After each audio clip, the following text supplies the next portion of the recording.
Yöradio. Oletko? Niin, Kuusamosta soitteli Korva huomenta. Huomenta. Ja yötähän nyt on. Yötähän tää kyllä on vielä. Niin, Mitäs Kuusamon korkeudelle kuuluu? Täällä on kuule mahtava ilma, kuule täällä on mahtava sää, kuule on turistilla mukavaa olla kuule Kuusamossa. No niin, onko taivas pilvetön?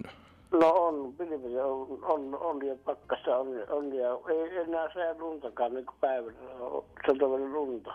No niin.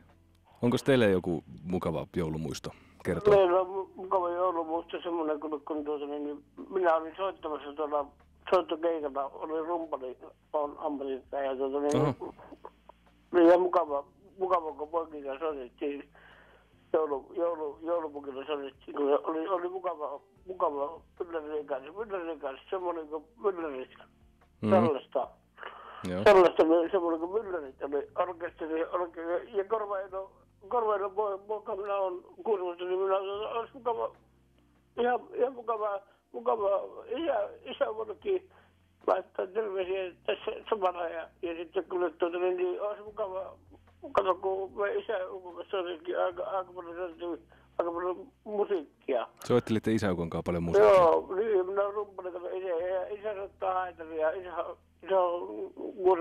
Kuusamon haitarisoittaja.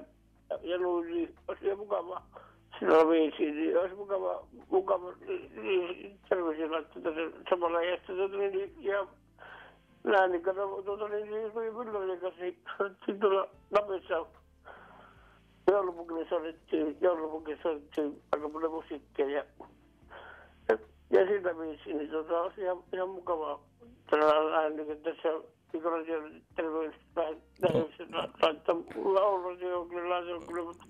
No niin, eiköhän terveiset mennyt perille. Kiitoksia sinne Kuusamoon ja hyvät joulut jatkot sinne. Moi moi. Ja sitten täältä. Moi. Nyt me jatketaan eteenpäin.